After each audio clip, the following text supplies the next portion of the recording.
Página 4 de 741. Una historia del dinero, Glyn Davies, 2002. Desde la antigüedad hasta nuestros días. Capítulo 1. La naturaleza y los orígenes del dinero y el trueque. 1.2 Soberanía de la política monetaria. Este vínculo esencial entre el dinero, la libre elección del consumidor y la libertad política es el tema central y poderoso del tipo de monetarismo de Milton Friedman, proclamado consistentemente durante al menos 2 décadas, desde su Capitalismo y Libertad, 1962, hasta lo que él ha llamado su Declaración Personal, Libre para Elegir, publicada en 1980.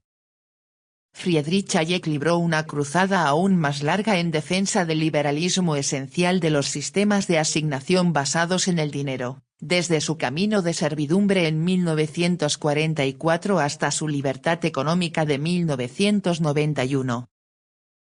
Sin embargo, durante una generación antes de Friedman, la eminente economista de Cambridge Joan Robinson puso en tela de juicio la base convencional de la soberanía del consumidor en su obra pionera sobre la competencia imperfecta, 1933.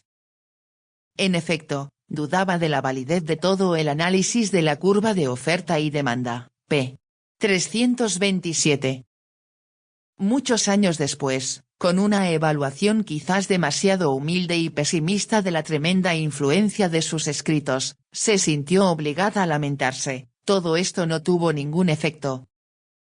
La competencia perfecta, la oferta y la demanda, la soberanía del consumidor y los productos marginales todavía reinan supremos en la enseñanza ortodoxa. Esperemos que una nueva generación de estudiantes, después de 40 años, encuentre en este libro lo que yo quería decir con él, 1963, 11.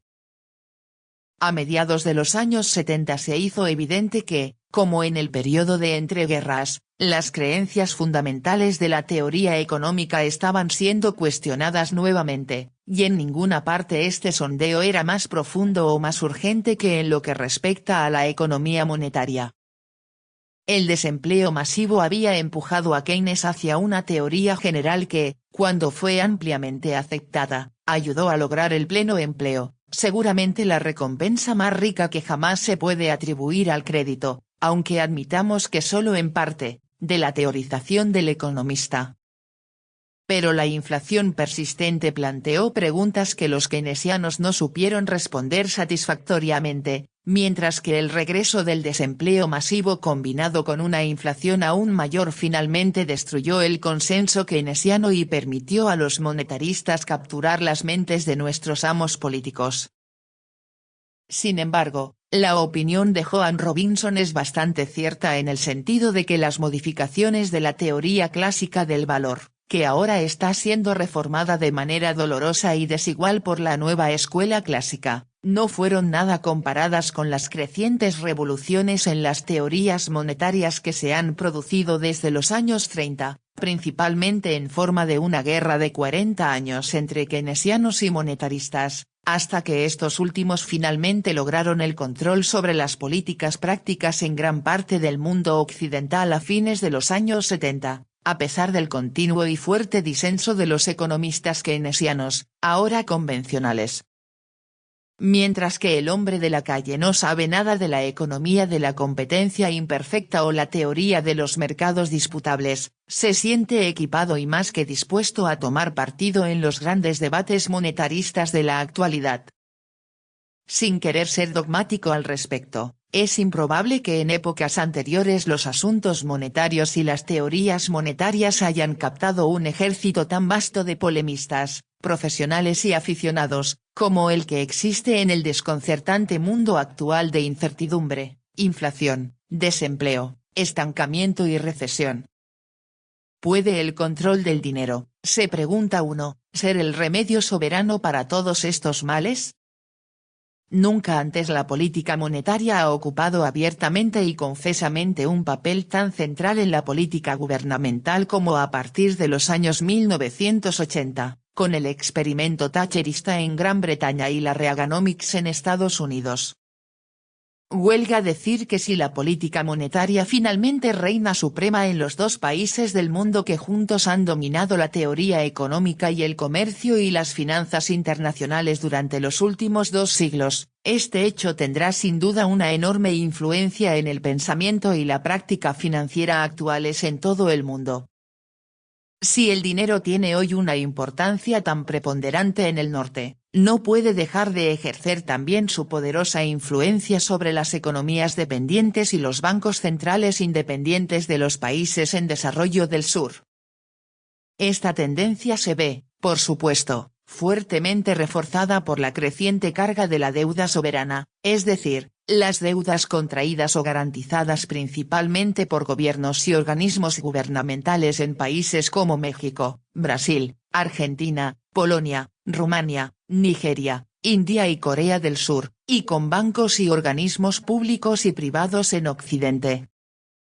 La escala sin precedentes de esta deuda a largo plazo, unida a los enormes flujos a corto plazo de petrodólares y euromonedas, es en parte reflejo y en parte causa de las presiones inflacionarias mundiales, también de un grado sin precedentes, que han elevado la preocupación pública sobre el tema del dinero a su punto máximo actual.